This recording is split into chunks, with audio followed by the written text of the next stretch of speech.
And I don't know, too much talking may not be very useful, but if you want to ask me questions, I am meditator. I've been working with my mind for the last 30 years, and I now know roughly how mind works.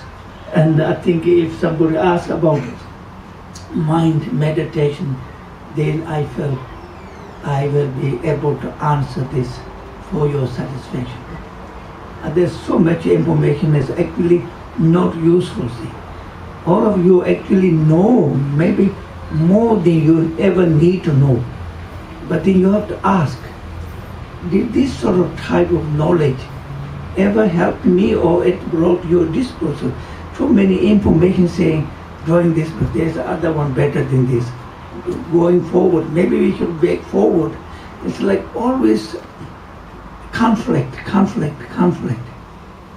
But if you know what you need to do, and if you're able to practice and work with the mind, then if your mind becomes like the sky today where there's no cloud, it's much better than your mind becomes with a plenty of cloud and never able to see the sky, and also never able to get any light through. It's always dark.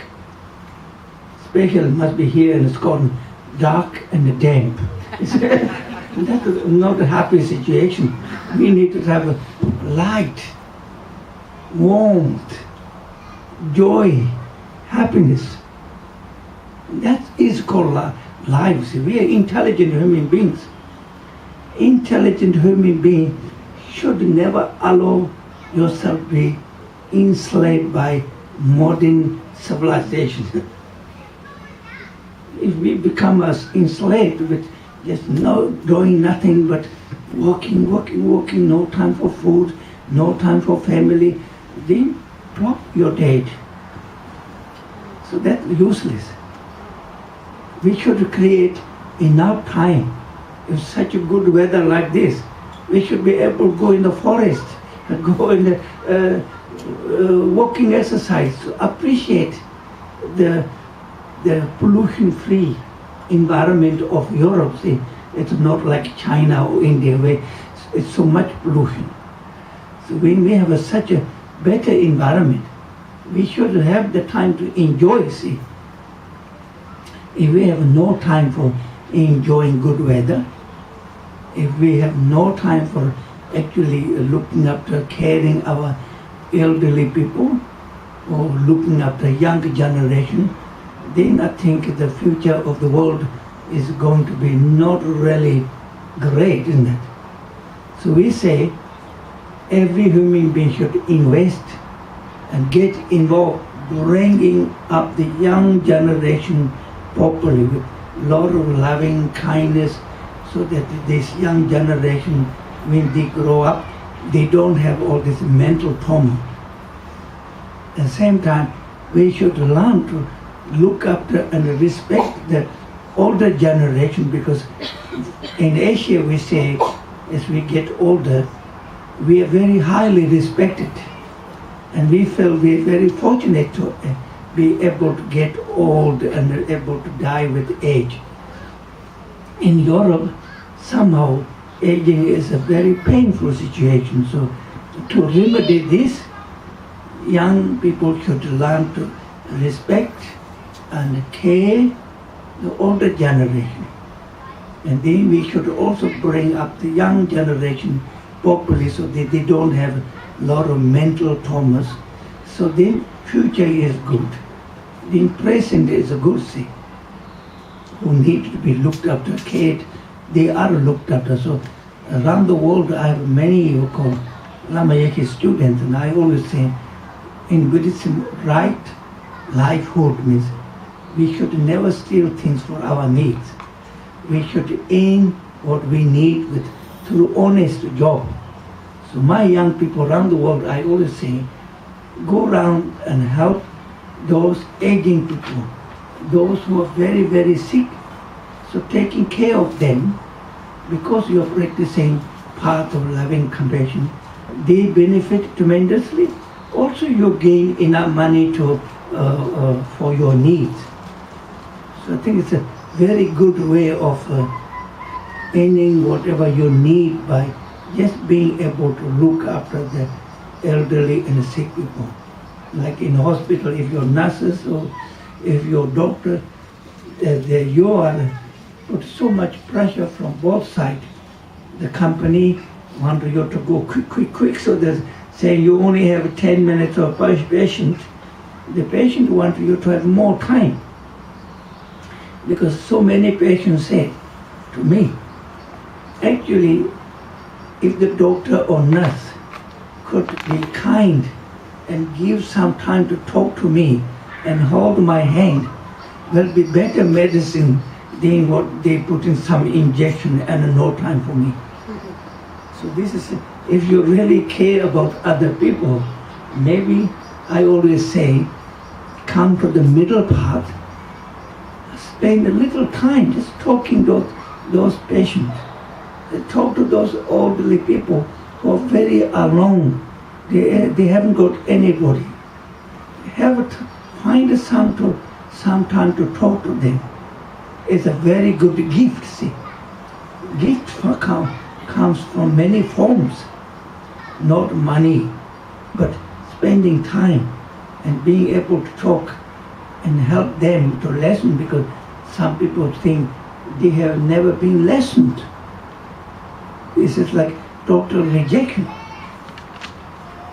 Why there's so many people, even it's unthinkable to think patients can beat up the doctors or nurses, because they're going through a lot of mental disturbance and they feel that nobody cares them. When they thinking, saying, I need to be taken care, it doesn't mean to put more needles. It means give a time or hold the hand and talk something nice things. That's called looking after. I think that's what they ask and see. When they normally office or the doctor thinks, but we're giving all the service, we're giving them injection, we're giving them medicine. But if the patient complains saying, I need more than just this, your time, your kindness, I think this should be applied your own homes, your own community. If any organization, any community is sort of gathering together, and their whole purpose is saying we have to side this group or that group and we're going to fight, war or argue each other, one should never participate in this. You only participate if people say, how are we going to bring everybody together? Otherwise this segregation idea doesn't work, because the world is become so small. If white people have a problem with black people, you have to meet and go to the black country, so you can't sort of tie yourself into we call white country only, because there's also colored people everywhere. Same in Asia, same in the black country. We have to think our world is becoming so small. So therefore we should not have this idea that we have to have this different sort of category of traditional culture or principle. If everybody works with loving, kindness, forgiveness, helping each other's need, then I think there will be less fighting. Wherever you go, there will be more safer place to go. All the times where I used to be in New York City, flying from New York City to Washington DC is like going into a bus. There's no checkup. You can get ticket in the aeroplane. Very easy. And now what's happening? If you go to any place in the aeroplane, you're stopped by so many people. You're asked to take off your shoes. You're asked to go through all this screening pictures. Your luggage get checked. Especially if you land in America, all these people line up. I'm thinking they're going to have a headache. It goes so slowly. It's like there's no pleasure of going in any other country. Like a total interrogation. But we as Lama, we are very fortunate because due to Dalai Lama's blessing, we seem to get everywhere very easy. So even when I went to America, I actually got some sort of special passageway, so didn't need to wait anymore there. So I think if we keep on teaching the truth and loving and kindness, I think people make provision for you. That's it. So we better practice loving and kindness if we want to get along with other people and being accepted by other groups. Even I go to South Africa, Zimbabwe, all these bad stories of what's happening there. We have some of the most successful group we have there. We feed over 500 people, black people there. Everybody likes Lama. Why? Because we teach loving kindness. Our message is loving and kindness. And we learn to walk with our own mind. So if I have any neurosis, I will never blame your people, it's me. So I think my enemy is Lama Yeshe. He hasn't managed to conquer his enemy. So I will not be blaming any of you. Anybody to blame is me. So if I conquered my own poison, then I conquered the world, see. Because otherwise nowadays everybody blames everybody else, see. It's not my fault, it's somebody else's fault. And Buddhism says it's not the truth. You're involved in every way. It's you who are having conflict. It's me. Lama Yeshe is involved with everything. So we can't say it's other people's faults. So we acknowledge it's something I have to work. So through Buddha's practicing, he said, our poisons are our enemy. Our anger, jealousy, indifference view, not having any loving compassion, that's our poison. And if we have that, then even if you don't manage to change the whole world, you still have inner peace, because nobody can upset you anymore. So now I'll give you time if people want to ask me something.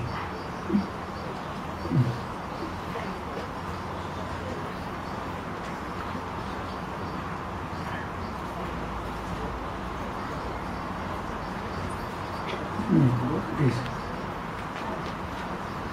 Is it something? What looks like something I can drink?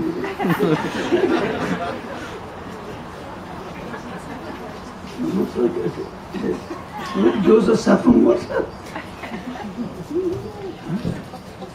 Apple juice. Okay. Am I having hallucination? Okay. Can I ask a question? Yes. I'll give you the.